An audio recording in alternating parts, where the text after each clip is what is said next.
And we're delighted to have, thanks to Shane and Liz's good work, Katherine. Hello. Katherine, for those of you who don't know, is an ex-Priory student, and she'll introduce herself first. And then we've also got Branwen, who's Branwen Jeffreys on my screen, who is the BBC's education correspondent, or was Branwen. I'm not sure if your title's changed, excuse me. You can education editor. Education editor, even better. And we're really pleased. They're obviously quite busy guys at this time with what's going on nationally. I think they're quite keen to listen to some of your views on what you make of the current situation and how we're all learning a different way. So feel free at some point, obviously, to talk, if you so wish, about Google Classrooms and how you found it, what you think the future is going to hold, etc., etc. So a real opportunity to talk directly, actually, to some quite influential people in the BBC here. So it's brilliant of Shane, and again, my thanks to Katherine and Branwen for your time this afternoon. Brilliant, thank you. Yeah, could we start with both Katherine and Branwen? Would you mind just telling us a little bit about yourselves and your job at the BBC? So my job is essentially the job of a reporter as a journalist. So I gather information, I do a lot of research. I've spent today speaking to people on the phone, trying to find out about a story. And then I put that together working with Katherine, who's my producer. So we work on a lot of the practical arrangements together, which normally means going out and about filming. And then we edit it into pieces for TV and for radio. And I also write for the BBC website. Yes, I've worked for her. So I used to be a pupil at Priory School many years ago. After I left school, I went to university, and then I did a postgraduate course in journalism, and then eventually joined the BBC. And I've worked for BBC for about 20 years now, and I've been working with Branwen for the last few years, covering education stories. So prior to that, I've worked on the 6 and 10 o'clock news as a producer, and I've worked on various other aspects of breakfast and the channel and things like that. And I've been working with Branwen on education stories for the last few years. And as Branwen says, we work on research stories, and then we will go out and film them, and then we produce things for television, we produce things for radio, and we produce things for our digital outlets. So we produce digital videos, we write text pieces for the website as well, and for our social output as well. Okay, brilliant. Thank you both. Now each journalist has prepared a question to ask you. So I'm going to invite each student individually to ask you their question. But I'm going to kick things off by asking you both a bit about the challenges you're facing in the BBC at this time and what impacts this is having on your everyday life. An obvious challenge is we're all working from home. In fact, I'm speaking to you from my dad's house because I'm looking after him at the moment. So Katherine can talk to you about the challenges of having small children at home and trying to manage that as well. But we're not going out and about filming as much. So even things like going live onto one of our main national TV news programmes, I had to do that over Skype last week for the 1 o'clock news from my laptop in the way that I'm speaking to you now. So you're relying a lot on being able to work things out for yourselves. And Katherine and I normally sit next to each other, but we can work together very closely. So you can just say, oh, have you checked this? Have you done that? And obviously we're now at different ends of the country and having to work like this. So I'm sitting in my house, and I live in Essex, so I'm a million miles away from where Branwen is. So we're working in very strange times because, as Branwen says, there's actually now very few people in our building. So when you watch the news, when you watch the 6 o'clock news, normally you see behind the newsreader a very, very busy, bustling newsroom. There are still people there, but they are, because of the restrictions, like you not being in school, they're trying to make as many of us as where possible to work from home. So we're using lots of technology like Zoom, Skype, things like that to have our meetings, to do interviews.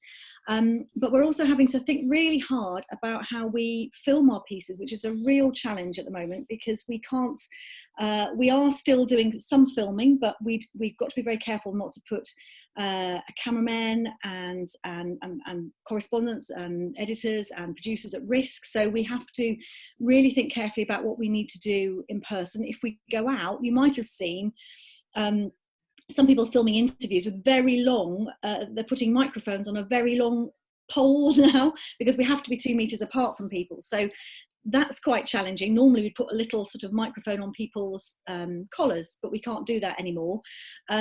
We're having to ask lots of people to film themselves at home. Actually, that's another thing we're doing. We're using a lot of mobile phone footage, as well as asking people to come to Zoom or to Skype to do interviews as well, live on the news channel and on our other output as well. So it's a very strange way of working, and even coming to edit pieces. So Branwen and I did a piece on last Friday, and we were again in different parts of the country, but we had our cameraman was sitting in a van, Branwen was sitting somewhere completely different, and I was at home, and we did the edit for the 6 o'clock news over Zoom, a bit like this. We could see the screen with our piece that we were editing in front of us, and we had to sort of trying to, so it's a very strange way. Normally we'd be in either on location somewhere, or we'd be in the newsroom in an edit suite working, but all those things have changed. So we're all finding new ways of working, but yeah, it's interesting actually. It's quite a challenge, but we're all rising to it, so it's quite good. Thank you both. That sounds crazy. I saw that this morning on the news, the guy with the really long microphone stick having to interview. It looks really awkward being able to do it and everything. Dawson from King Alfred. Yes, thank you. Yes, so my question to both of you is, what's the most unique and interesting experience you've had to be in or have to deal with in your careers at the BBC? Well, I used to travel a lot for work before I covered education some years ago. And that took me all over the world. So I went to different countries in Africa, in Asia, and to the United States.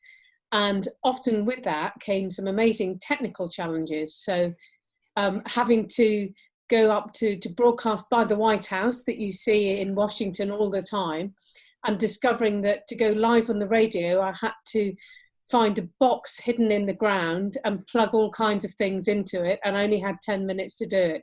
It's the kind of thing that makes you really nervous when you're getting ready, and then you have to go on and be icy calm and cool. But the best thing of all is the people we meet. So we get to meet a really wide range of people. I've been into everything from car factories to small manufacturers, lots of schools and colleges, but also into people's homes. Going to sit down and talk to someone who works in a car factory in South Korea, for example. Amazing experiences I'd have never have had without this job. And it's similarly, I've worked on some. I think one of the things is really interesting is when you get to work on some really big events that happen. So things like working on the general elections and sort of being there, witnessing some of the things, all things like some of the royal events and things like that. I've been to sort of. I remember it's a little while since I covered those sort of things, but about 10 years ago I did quite a bit working on some of the Queen's Jubilee events, and when the Queen Mother died, working on her funeral and seeing processions go past, those kinds of things. They really stay with you. But as Branwen says, it's meeting really nice people that I think stays with you more, just meeting really genuine people. So though you might get to sort of do an interview with a perhaps a famous person or a politician, those things are quite exciting, but actually meeting human people, well, everyone's human, but I don't mean that, I mean meeting normal people, or going to some of the really interesting things. One thing that springs to mind is one of the things I did with Branwen, which I think was really interesting, is we went to what was one of the smallest schools in England. We once went to a little tiny primary school in North Yorkshire on the moors, and the school had about 9 children, and it was fascinating because it was just a totally different experience. So it's little things like that stay with you, the sort of things that you might not get to experience otherwise, really. The school had 6 chickens as well, and we fell in love with them as well because they all had a name. Thank you. Henry from Castlebatch. My question is to Branwen. You spent 11 years reporting on the NHS. Do you think we should learn more about the NHS in schools? Well, it's something that is a big part of our national life right now, isn't it, Henry? It's very important to people. I guess it's always been at the centre of our part of what it means to be British, and we saw that with the 2012 Olympics ceremony, which I think they're going to show again on telly, so you might get a chance to see it again, which had a whole thing about the NHS at the centre of it. Some of my family work in the NHS, so it is close to my heart. I've got a brother who's volunteering at the moment. He just retired as a doctor, and he's gone back to volunteer and to work in his hospital to look after people in the pandemic. So yes, I think it's important as part of citizenship, of sort of thinking about what our priorities are as a country, to understand how this country works, and the NHS is part of that. Okay, thank you. Shannon from Priory.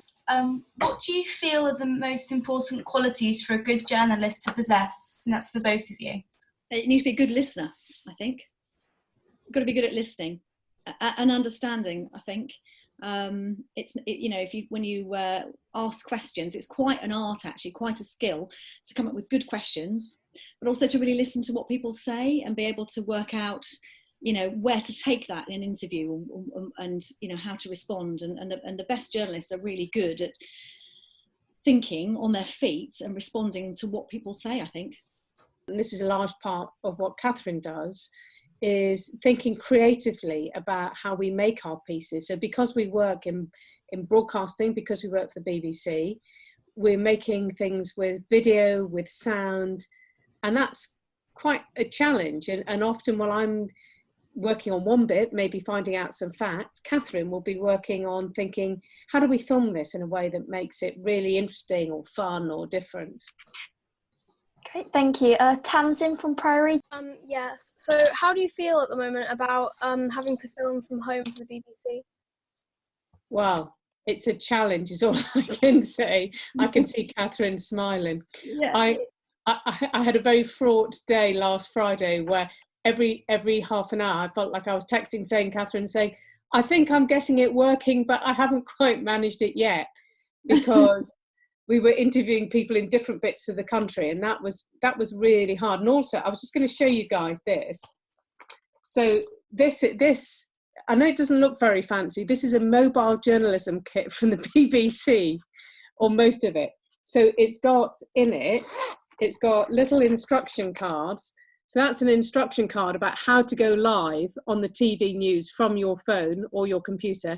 Earpieces that you can put into your ears. So this is so that when you're actually live on the TV, I plug this into my computer and then I hide these earpieces and put them over, get the right ear, put them over and put them in, and then they can talk to me. And so sometimes they talk to you while you're speaking, and they'll say to you, 10 seconds, which means you've only got 10 seconds to finish what you're saying. And they've also given us this. That's to put your iPhone into, or your mobile phone, and that's a little light. It doesn't look very bright, but actually you can see it is quite bright, and that's to light up someone's face. So I had trained in this, but I hadn't had to use all of this in anger until last week. So it's been a real learning curve. I think, like a lot of things, and it's probably like a lot of what you're doing perhaps in terms of the way you're learning, is we've got the technology and we know some of this stuff, but we haven't used it that much. And so we're doing a lot of things now that we're having to do a lot of things that we sort of only did occasionally. As Branwen says, we're using mobile phones to film. We all have we can all film on a phone, but at the BBC we also have a special app, which means we can send things back into the building much more easily, and we're all having to use that a lot more than we ever did. So we're just trying to be resourceful, really, and trying to think of different ways of doing things. And you might notice if you watch the news, I mean, most interviews now are done on through Skype or Zoom and things like that, and so we're having to think of, it's harder in terms of filming pictures. Actually, you can get interviews quite easily, but it's a real challenge to get footage and pictures of things happening, because we can only do so much. So it's quite tricky, but in a way, it's a challenge. So it's quite interesting as well. As I say, it's quite good. Thank you. Can I ask Joel from World? Yeah. Hi Katherine, hi Branwen. What are your memories of Dando? I didn't meet Jill Dando, but she was such a big figure in British TV. You know, I watched her on the news. One of the things that made her a very good broadcaster was that she was very approachable. She felt like someone you could sit down and have a cup of tea with and talk to. And I think that's why her death had such a huge impact. And in our offices in London, in the main BBC News offices, there is a room named after her with pictures of her etched into the glass outside. So it's a constant reminder to us all that she was a very important part of our work family. I was just going to say, I think I might be able to find a picture somewhere, actually. There is, as Branwen says, there is a room quite near where we work, actually. It's an office, and it's named after her and it has her photo on it. So she's certainly very much, you know, she's still very well respected and very well remembered and treasured by the BBC. So, and although I didn't know her personally, I was very aware of her growing up, because I remember her being a local reporter on when I was at school. When I was at primary school, I remember her coming to cover a story about something that we did at primary school, and we painted this big mural on the wall, and she came out. And then I remember her being working for local television. She worked in Plymouth and things like that. So I was very aware of her and her career. And coming from Western, it was really nice to see somebody, you know, achieve so much and sort of help me, spur me on, and make me feel that, you know, other things were possible. And it's you know, it's possible for anyone to follow their dreams and ambitions if they work hard at it. Oh, that's really nice to hear that there's the bit at the BBC as well, the room there. Can I ask Josh from World? Yes, hi there, both of you. This is a question for both of you as well. What are the different things that you have learned about journalism during these challenging times? Hi, Josh. That's a really good question. I think what we've learned is that the essentials, which is telling people's stories, individual people's stories, is still the most important thing. When you think about the bits of the news that really grab your attention, it's often the individual stories. Yeah, I'd agree with that. I think it is interesting, isn't it? Because you know, the news is a story to be covering it right now. It's such a difficult story and such a challenging. And I think everybody's finding it difficult. And I think what's also really interesting for us working at the BBC is we're also constantly reminded by our colleagues and our bosses to be, you know, just to be mindful of looking at it in the whole as well, because it's quite a distressing story to report on. And that's the other thing to be very careful of, that we you know, we look at all aspects of it. There are some very positive aspects there's a lot of very positive things going on in what is really a very difficult time for everybody, isn't it? But I mean, there are some really heartwarming stories of people doing things for their communities, you know, people helping people in all sorts of ways, making, you know, I know the school was involved in getting goggles together and things like that, and making face masks for people. I mean, those sort of things are really, really interesting to hear about at the time. So it's one of those things, in what's really difficult situation and a really horrible thing to be talking about, there's also lots of good, and that's also, I think, important to remember as well. That was a great question. Thank you, Josh. Elijah from St. Anne. Yes, I do. Hi, everyone. My question is, how do your reporters cope with delivering truth but not scaring anyone in the process? That's a difficult one. That is a really good question. I think part of it comes down to not exaggerating things, actually, to just trying to be very straightforward and factual when you can about things that are really serious. And the other part of it, I think, is to put things in context. So it feels at the moment like a lot is happening in just a couple of weeks' time. And it's very difficult to stand back and take a bigger view. But I can see my colleagues who are right in the thick of reporting the main health bit of this story, trying to do that. And in a different way, we're also trying to do that in education, to say, you know, we know it's difficult for people to do learning at home. Schools are trying their best. Mums and dads are trying their best.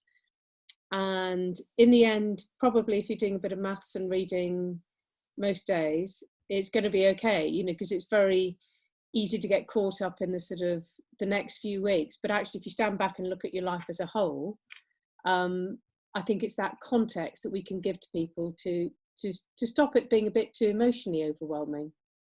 I think that's right. There's a lot of, I think the one thing, or the one good thing, the positive thing the BBC can do is to try to, you know, look at the facts in the round and help contextualize things, because there's a lot when you look at social media. I mean, there's some you know, really interesting, great things happening on social media. There's also lots of people putting things, sharing things, which can be quite scary. And it's about trying to sort of balance what's happening out and give it some kind of context that, you know, you do need to report facts. People need to know what's happening, and partly because they need to take care of themselves and respect the rules of social distancing, all those things that we've got to do. But equally, it is, I think, about just finding a balance and making sure that we can reflect some of the positive things and some of the, and you know, the whole range of things, the truth, and what this means over time, so that we can all sort of really understand it properly. Thank you. Tom from St Anne's. We celebrate good news stories. How does the BBC ensure they bring positive news to the viewers during this current situation? Well, that's something that we've been thinking about a lot, and one of the ways that we've been doing it is every now and again running a special bit of the website which is just for those positive human stories, the great things that people are doing for their neighbours and their communities, whether it's delivering food to older people who are stuck at home, or medicines. And we know that those stories get a fantastic response, but also the creative way that people are getting around things, like, you know, using platforms like Zoom to have graduation ceremonies for the end of their degrees, and you know, people even having weddings with their wedding guests on Skype or Zoom. And you know, those kind of stories, we are trying to capture them, but giving them a special place on the website has, I think, been one really important part of that. GJ from St Anne's. Yes. How do you ensure your work is accurate and factual? I mean, you always have to check with, you mustn't take something on hearsay, so you must always genuinely check with whoever, you know, wherever that source of information comes from, that it's correct. You know, you can't just put some information out because you might see something on Twitter or something like that. You have to check and establish that it's accurate. And you know, that is something that we always make sure we work quite hard to do. So I think the other part of it is about being very digitally literate. So you will know yourself, when you're working on projects or homeworks, you're looking things up online, you have to be able to discriminate between something that's a reliable source of information. So there are some websites that we know these might be official statistics or official numbers, because it comes from a website that's gov.uk, for example. We often also rely on speaking to several different people from different perspectives, because one person might have one very strong point of view, which is valid, but it's their opinion, not a fact. So then we might balance it with a different opinion. Yeah, thank you both. Amy from Priory. Hi, this question is for both of you. So who has been your favourite or most memorable person you have met in your career, and why? Oh, that is a really difficult question.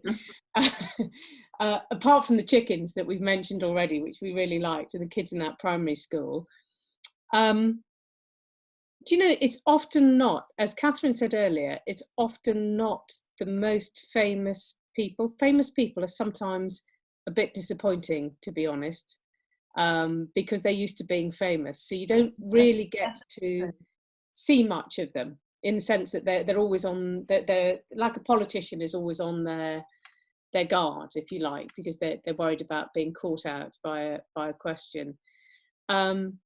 I think some of the people that I've remembered most are some of the creative people, actually. I've really enjoyed interviewing some artists and some musicians. So for a piece we did about art subjects in schools, I went to see an artist who is known by the name of Bob and Roberta Smith.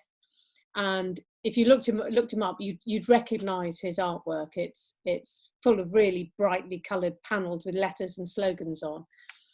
And he was just a real character. And I got to see inside his studio, I got to see all his paintings and talk to him about how he made his paintings.